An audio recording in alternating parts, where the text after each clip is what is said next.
"Don't turn around," she said, and the way her voice carried across the dry morning air made Elias Boone stop mid-step like the earth itself had spoken.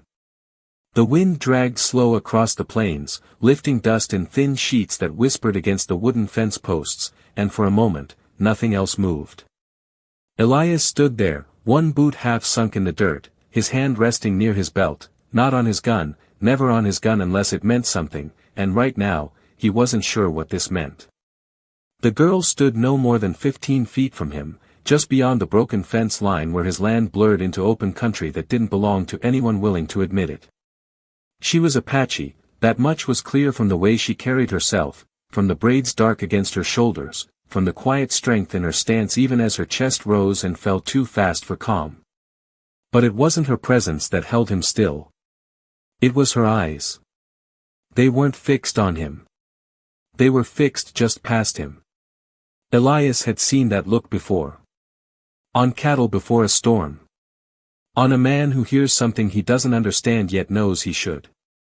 "You're on my land," he said, voice low, steady, the kind of voice that didn't invite trouble but didn't step away from it either. The girl didn't answer right away. Her fingers tightened slightly at her sides, not reaching for a weapon, not reaching for anything, just holding something invisible in place. "Please," she said after a breath that seemed to cost her something, "don't let them see." The word "them" hung there, thin as smoke, and Elias felt the weight of it settle into his bones before his mind caught up. He didn't move. Not yet. The morning stretched quiet, too quiet, the kind of silence that wasn't empty but waiting. Then he heard it. Faint. Far. A rhythm carried through the ground before it reached the air. Horses. More than one. Coming steady. Not rushing. Not wandering. Coming with purpose. Elias shifted his weight just enough to feel the dirt under his boot, dry and loose from 3 weeks without rain. He knew these lands better than most men knew their own hands. Nothing moved out here without reason. "You bring trouble with you?" he asked, still not looking away. From her face. She shook her head once, quick, sharp. "No," she said. Then softer, like the truth had edges, it was already coming. Another sound followed the hoofbeats now. Metal. Not loud. Just enough to catch the ear if you knew to listen for it. Elias exhaled slowly through his nose, the scent of dust and old wood filling his lungs, grounding him in something real while everything else shifted just out of sight.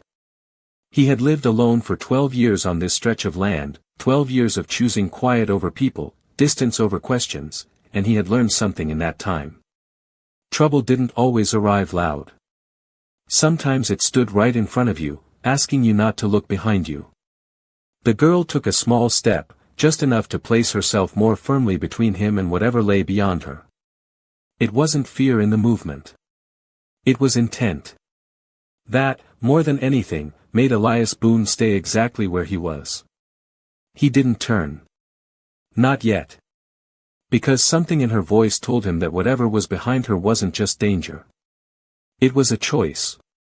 The sound came again, clearer now, rolling low across the open land like distant thunder that refused to break into a storm, and Elias Boone felt it through the soles of his boots before it reached his ears in full. 3 riders at least. Maybe 4. Spread out enough to cover ground, close enough to move as one. He had seen that kind of riding before, not in towns, not on cattle drives, but in men who were looking for something they had already decided to find. He shifted his stance just slightly, enough to square his shoulders with the girl without stepping closer, without stepping away. Distance mattered. It always had. "You got a name?" he asked, voice even, as if names could still make sense of what stood between them. The girl hesitated, just a flicker, then answered, "Ayana." The way she said it was quiet, but it held weight, like it belonged to something older than either of them. Elias nodded once. Elias Boone. He did not offer more. He never did. The wind shifted, carrying with it the scent of horse sweat and leather from far off, mixing with the dry grass and sun-warmed wood of the fence beside him. Ayana's eyes did not leave that point behind him, and that alone told Elias everything he needed to know about where the real story was standing. Not in front of him. Behind him. Still, he did not turn. Not yet. You came here for a reason, he said, not a question, just a piece of truth set between them. Ayana swallowed, and for a moment the strength in her posture wavered, just enough to show the strain underneath. I came because you live alone, she said. Because you do not belong to them. Them again. The words stretched wider now, pulling in the sound of hooves growing louder, pulling in the unseen shapes moving closer with every second. Elias let out a slow breath, his gaze steady on her face, measuring, weighing. He had built this life piece by piece after everything else had been taken or lost or left behind. 12 years of silence, of choosing cattle over conversation, of keeping his world small enough that nothing unexpected could break it again. And yet here she was. Unexpected. Uninvited. Unavoidable. You do not know me, he said. Ayana shook her head, a small movement, but firm. I know what you did not do, she replied. That caught him. Not like a blow, not like fear, but like a door opening somewhere he had boarded shut long ago. Elias did not ask what she meant. Some things were better left where they were. The riders were closer now. He could hear the creak of saddle leather, the faint jingle of metal, the rhythm of horses that had not slowed since they picked up the trail. Ayana took another half step back, not retreating, just pressing herself more firmly into her place, guarding whatever lay behind her with a resolve that did not belong to someone simply hiding. If they ask, she said, her voice lower now, steady despite everything closing in, you saw nothing. Elias almost smiled at that. Not because it was funny, but because it was simple.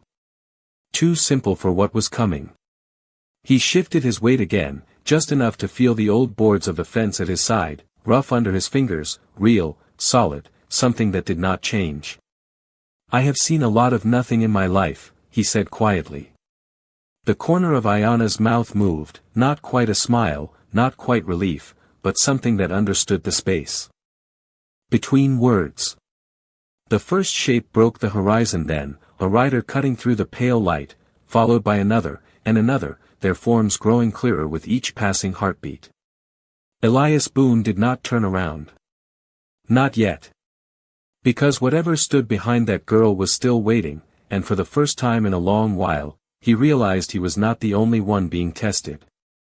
The riders did not slow as they crossed the last stretch of open ground, their horses cutting through the dry grass in long, steady strides that spoke of men who believed they were already in control of what came next.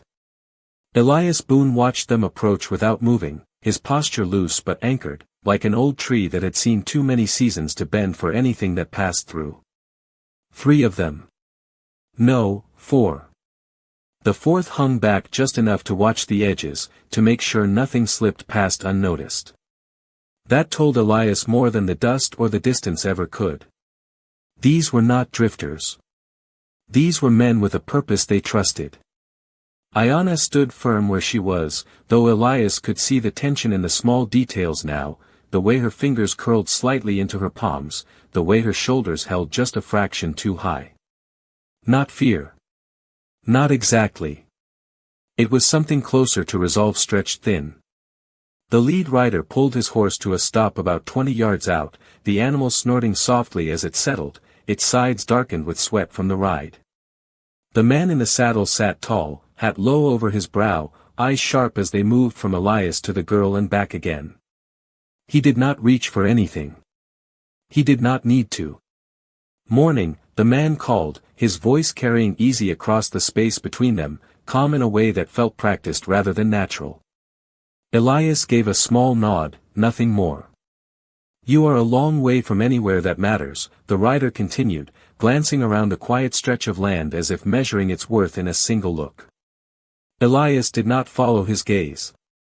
Depends on what you think matters, he said. The man's mouth twitched, almost a smile, but it did not reach his eyes. His attention shifted fully to Ayana then, and something colder settled into his expression. That one does, he said. The words were simple, but they landed heavy. Ayanna did not step back. She did not speak. She simply stood, holding her ground in a way that made Elias aware again of what she was guarding, not with her hands, not with a weapon, but with her presence. The second rider edged closer, just a few feet, enough to tighten the circle without making it look like one. She has something that does not belong to her, he said, his tone quieter, but no less certain. Elias felt the space around them narrow, not from movement, but from intent.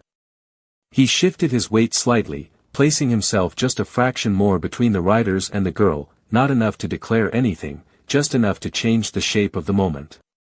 You come out here for that? He asked. The lead rider tipped his head once. We come out here to set things right. Elias let that sit in the air for a second, long enough to feel its edges. He had heard that kind of sentence before. It rarely meant what it sounded like. Ayanna's voice came then, low but steady. You should leave. It was not said to Elias. It was said to the men on horseback. The third rider let out a short breath, something close to a laugh but without humor. You do not give orders here, he said. Elias glanced at her then, just for a moment, catching the way her eyes flicked toward him, not asking, not pleading, just acknowledging the line that had been drawn whether either of them had chosen it or not. The wind shifted again, carrying the dry scent of the plains and something else now, something faint and human, something that did not belong to the four riders or the two standing in the open. Elias felt it more than he understood it. Ayanna's shoulders tightened just slightly. The lead rider noticed. Of course he did. His gaze sharpened, sliding past her for the first time, searching. What are you hiding? He asked, his voice quieter now, but far more dangerous for it. Elias Boone did not turn. Not when the question was asked. Not when the silence that followed grew heavier than the dust in the air. Because by then, he understood something clear and simple. Whatever stood behind that girl was the only truth that mattered. And every man in front of him was about to decide what that truth was worth. The question settled into the space between them like dust that refused to fall, and for a long second, no one moved, no one spoke, as if the land itself was holding its breath to see who would claim the next moment. Elias Boone felt the weight of every eye shift, not just toward Ayanna, but toward the space she guarded, toward the unseen line that had been drawn without a word.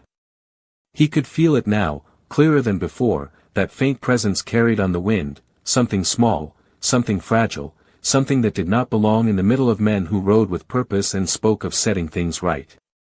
The lead rider leaned slightly in his saddle, not forward enough to threaten, just enough to show interest sharpened into intention. You are standing in the way of something simple, he said, his tone still calm, still measured, but edged now with impatience that had been waiting its turn. Elias let his gaze rest on the man, steady and unhurried, as if time still belonged to him alone. Simple things do not usually need four men to ride this far, he replied. The second rider shifted in his saddle, the leather creaking softly under the movement, and glanced again past Ayanna, trying to catch what had not yet been revealed. We are not here to argue, he said. We are here to take what was taken. Ayanna's jaw tightened at that, just enough to show the word had weight she did not accept. Nothing was taken, she said, her voice low but clear, each word placed carefully, like stepping stones across water that ran deeper than it looked. The third rider gave a small shake of his head, almost amused, but not quite. You expect us to believe that, he said. After everything that has happened. Elias did not ask what that meant. He did not need to. Men like these did not ride this way for stories. They rode for answers they had already decided were true.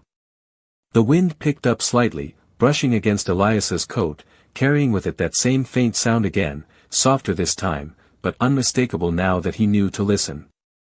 Not the sound of movement meant to hide. Not the sound of something wild. Something smaller. Something trying not to be heard. At all. His eyes flicked once, just once, not enough to turn his head, just enough to shift his focus beyond Ayana's shoulder. He saw the edge of fabric then, barely visible where it met the dry grass, a muted color that did not belong to her clothing, something wrapped, something still. Elias felt something tighten in his chest, not fear, not quite, but recognition of a truth that changed the shape of everything standing in front of him. The lead rider saw the shift, small as it was, and his expression sharpened further. "There it is," he said quietly, almost to himself. "I knew she would not be alone." Ayana moved then, not backward, not forward, but enough to block that angle again, placing herself more firmly between Elias and what lay behind her, between the riders and whatever they believed they had come for. "You should go," she said again, stronger this time, not a request, not even a warning, just a statement that did not bend. The fourth rider, the one who had stayed back until now, finally urged his horse a few steps closer, closing the last gap that had been left open. "We will leave," he said, his voice quieter than the others, but carrying a certainty that did not need to be raised, "when we are done." Elias Boone let the silence stretch just a little longer, feeling the weight of his own ground beneath him, the years he had spent building a life where no one asked anything of him, where no one expected him to choose. He could step aside now. He could let the moment pass through him like everything else had for 12 long years. No one would blame him. No one would even know. His gaze shifted to Ayana's eyes again, and this time he saw something new there. Not fear. Not even resolve. Trust. Quiet, unspoken, but real. It was not given freely. It was placed, carefully, like something that could break if mishandled. Elias drew in a slow breath, the dry air filling his lungs, grounding him in the only thing that still felt certain. Then, without turning, without raising his voice, he took one step to the side. Not away. Not back. Just enough to change what could be seen, just enough to stand between the riders and whatever truth waited behind that girl, and in that single, quiet movement, the moment shifted in a way none of them could take back. The shift was small, almost nothing to a man who did not know what to look for, but every rider saw it, every one of them understood that something had just changed, and the air between them tightened like a rope pulled one notch too far. Elias Boone did not raise his hands, did not reach for anything, did not speak right away, but the space he occupied now carried a different weight, one that said the ground beneath his boots was no longer empty. The lead rider studied him in silence for a long moment, eyes narrowing slightly beneath the brim of his hat, measuring not just the man, but the choice that had been made without words. "You are placing yourself in a matter that does not concern you," he said finally, his voice losing that easy tone it had worn before, revealing something firmer underneath. Elias let the words settle, then answered in the same steady way he had used all his life when something needed saying and nothing more. "Everything on this land concerns me." It was not loud. It did not need to be. The second rider shifted again, impatience showing now in the small movements of his shoulders, the way his fingers tapped once against his saddle. "That girl crossed into our business," he said. "You can step aside and keep yours." Ayana did not speak, but Elias could feel her presence behind him, still as the fence post at his side, still guarding whatever truth she had carried here. The faint sound came again, softer now, almost swallowed by the wind, but clear enough that Elias knew he had not imagined it. A breath. Not his. Not hers. Something smaller. Something trying to stay hidden in a world that did not allow for it. He exhaled slowly, his eyes never leaving the riders. "I do not see anything that belongs to you," he said. The third rider gave a slight shake of his head, the hint of a smile returning, though it held no warmth. "You do not see it because she is standing in front of it," he replied. "Move her, and you will." The suggestion hung there, simple, direct, and heavy with everything it implied. Elias did not turn. He did not ask. He did not need confirmation. The truth had already settled into him the moment he heard that second breath, the moment he saw the edge of fabric, the moment Ayana chose to stand instead of run. The fourth rider spoke then, quieter than the rest, but with a tone that carried farther than volume ever could. "You are a man who lives alone," he said. "Men like that survive by staying out of trouble. This does not have to become trouble." Elias almost smiled again, but this time it reached only as far as the memory of a life he had once known, a life where staying out of trouble had cost more than stepping into it ever could. He shifted his stance just enough to settle deeper into the ground, boots firm, shoulders loose, eyes clear. "Trouble does not usually ask permission," he said. The wind moved across the plain again, brushing past all of them, carrying dust, carrying silence, carrying that quiet, fragile presence that now seemed louder than anything else in the world. Ayana's voice came from just behind him, low enough that only he could hear it. "You should not do this." It was not a warning. It was not fear. It was something closer to understanding the cost of a choice before it was paid. Elias did not look back at her. "Already did," he said quietly. The lead rider drew in a slow breath, his gaze hard now, no longer measuring, no longer uncertain.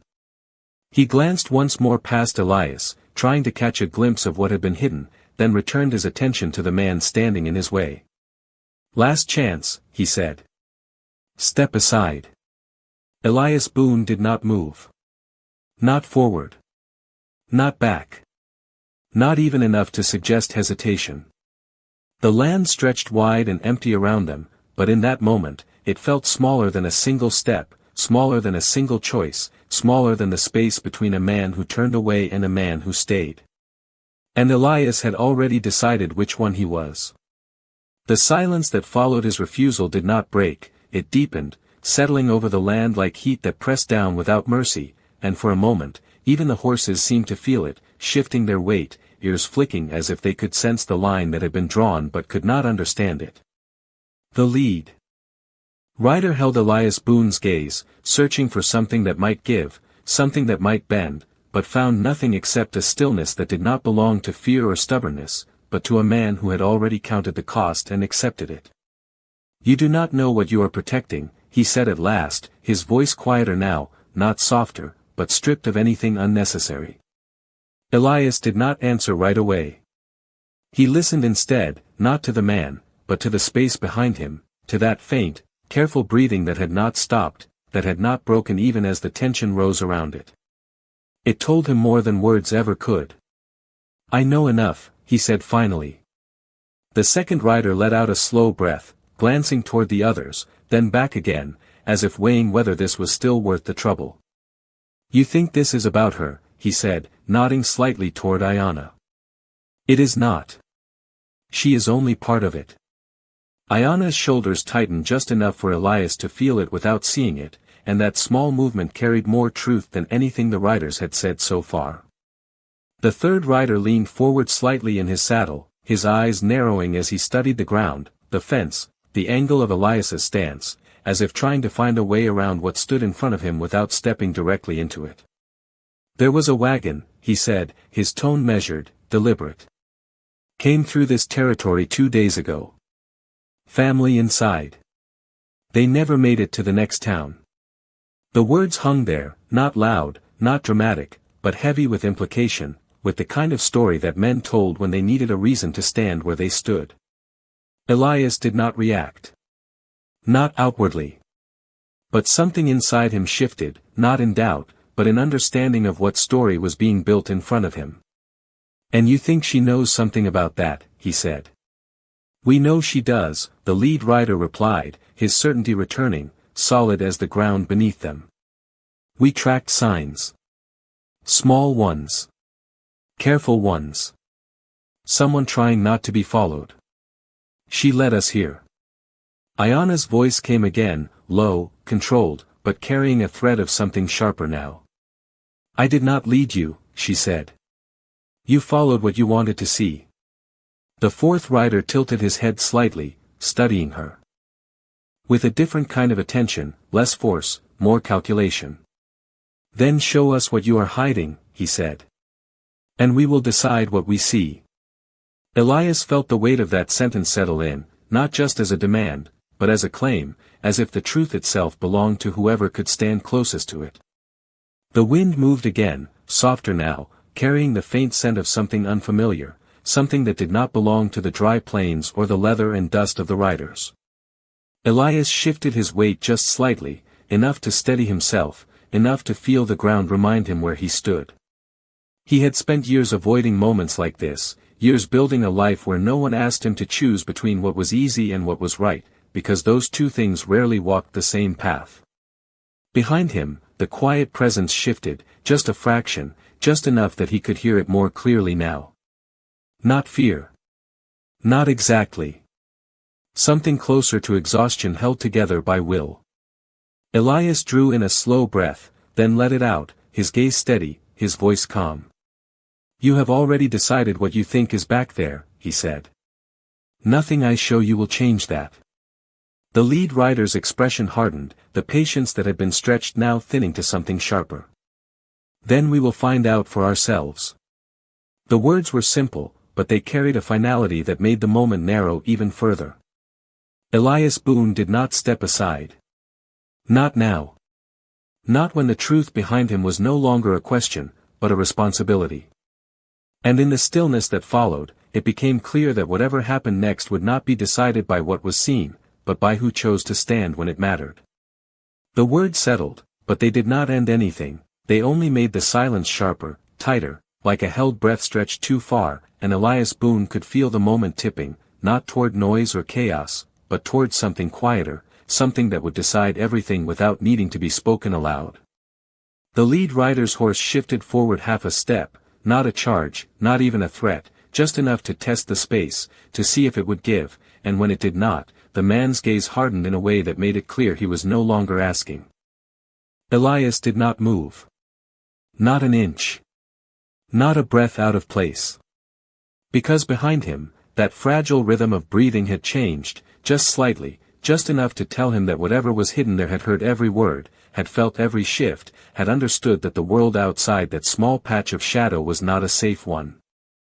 Ayanna moved then, but not in fear, not to run, but to kneel, slow and deliberate, her body lowering just enough to reach behind her without exposing what she guarded.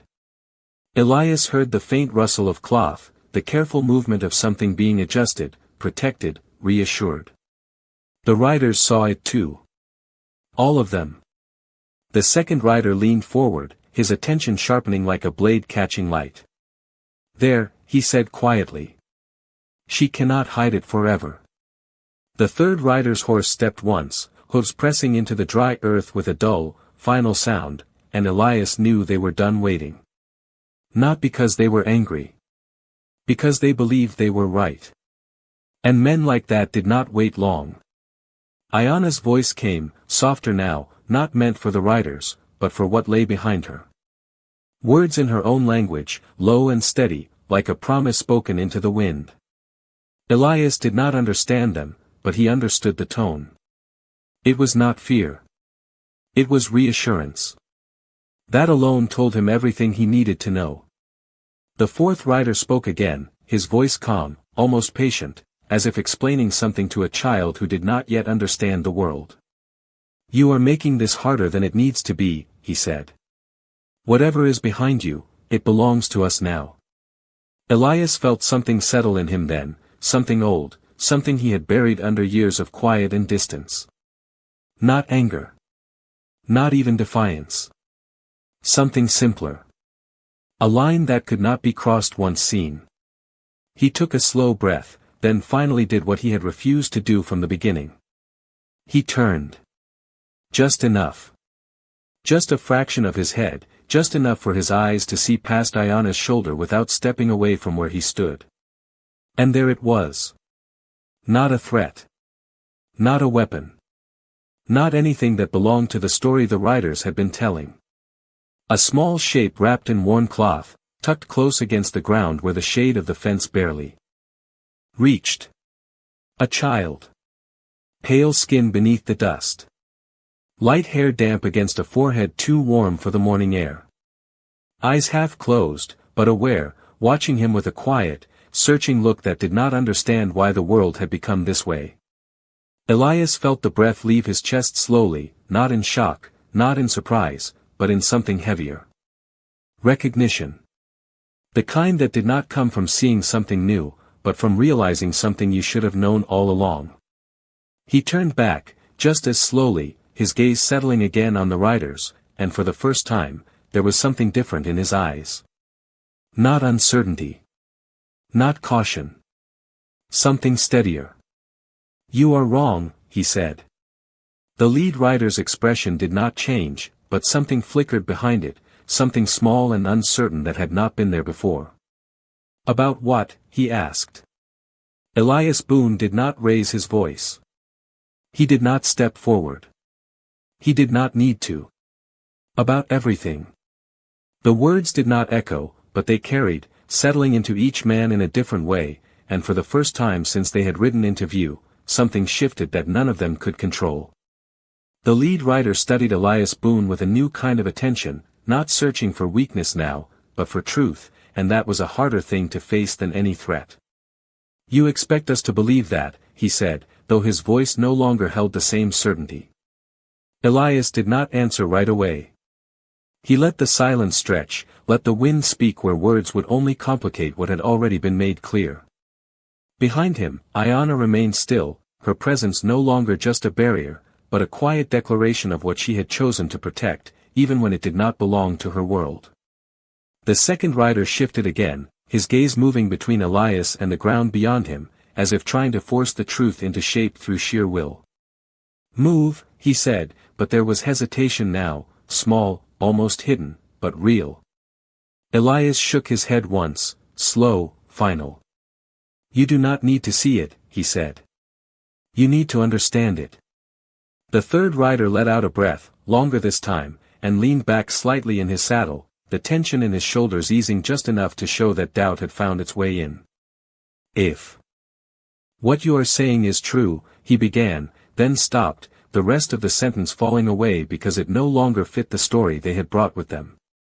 The fourth rider looked at Ayanna then, not with accusation, but with something closer to confusion. "Why," he asked, "would you protect what is not yours?" Ayanna did not hesitate this time. Her voice was steady, clear, and carried across the open land without strain. "Because no one else would." The words landed heavier than anything that had come before, not because they were loud, but because they were simple, and in that simplicity was a truth none of the riders had prepared for. Elias watched their faces, one by one, saw the certainty that had brought them here begin to loosen, not breaking, not yet, but shifting in a way that could not be undone. The lead rider exhaled slowly, his gaze drifting past Elias for just a moment, not trying to see, but trying to reconcile what he had heard with what he believed. "We followed tracks," he said quietly. "We followed signs." "You followed a story," Elias replied, just as calm. "And you never asked if it was true." The wind moved again, softer now, carrying the scent of dry grass and something else beneath it, something human, something that reminded them all that this was no longer about pursuit or possession, but about choice. The second rider looked down at his hands for a moment, then back up, the edge of his certainty worn down into something quieter. "If there is a child back there," he said slowly, "then we were wrong." The words were not easy for him. That much was clear. But they were real. The third rider nodded once, almost reluctantly, as if agreeing to something that cost more than it should. The fourth rider said nothing, but his horse shifted, stepping back half a pace, the first retreat, small but undeniable. The lead rider remained still the longest, his eyes on Elias, measuring not the man now, but the moment, the weight of what had been revealed without being shown. Then, slowly, he nodded. Not in agreement. Not in apology. Just in acknowledgement. "We will leave," he said. It was not defeat. It was not victory. It was something quieter than both. Elias Boone did not move as the riders began to turn. Their horses, one by one, the sound of leather and hooves fading back into the open land they had come from. He waited until the dust settled, until the silence returned to what it had been before, and only then did he allow himself to breathe fully again. Behind him, Ayanna shifted, and the faint sound of that small, steady breathing remained, unchanged, alive, and in that quiet, everything that needed to be decided already had been. The dust settled slow, like it had nowhere else to be, drifting back down over the worn earth and the quiet fence line until the land looked the way it always had, empty, untouched, as if nothing had happened at all. Elias Boone stood where he was for a long moment after the riders disappeared beyond the low rise, listening not for them, but for what remained. The wind. The dry grass brushing against itself. And behind him, that small, steady breathing that had never once broken through everything that had passed. Only then did he turn fully. Ayanna was still kneeling, her posture no longer rigid, but careful, protective in a different way now, as if the danger had passed but the responsibility had not. She looked up at him, and for the first time since he had seen her, there was something softer in her expression, not relief, not quite, but something close to it. Elias stepped around her slowly, giving space where it mattered, and lowered himself just enough to see the child clearly. The boy could not have been more than 6 or 7 years old, his face pale beneath the dust, his breathing shallow but steady, his small hand clutching the edge of the cloth as if it were the only solid thing left in his world. His eyes opened slightly when Elias moved closer, not wide, not afraid, just aware, searching. Elias held that gaze for a second, long enough for something unspoken to pass between them, something simple and human that did not need words to be understood. "You brought him here," Elias said quietly, more to confirm what he already knew than to ask. Ayanna nodded once. "He was alone," she said. "Lost. No water. No direction. The sun was too strong." Her voice carried no pride, no explanation beyond what was necessary. It was not something she had done for reward. It was something she had done because it needed doing. Elias glanced out toward the horizon where the riders had gone, then back at the boy, then at her. "They thought you took him," he said. Ayanna shook her head slightly. "They saw what they wanted to see." The words echoed what had already passed between them, but now they felt different, grounded in something real instead of tension and distance.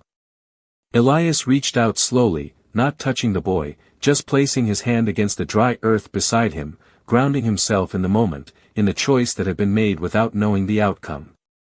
"He needs water," he said. Ayanna nodded again. "And rest." Elias stood, brushing the dust from his hands, his movements unhurried, steady, the way they had always been when something mattered more than speed.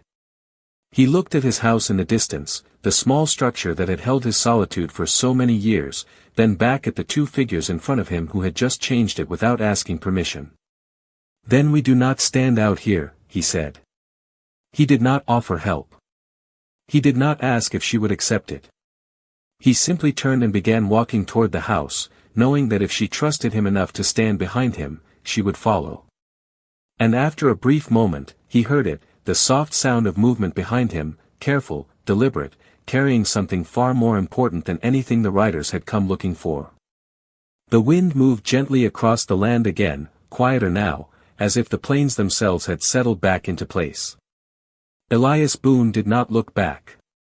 He did not need to. Because out here, truth did not arrive with noise or force. It arrived in silence, in choices made when no one was watching, in the quiet understanding that a man was not defined by what he claimed, but by what he chose to protect when it would have been easier to walk away.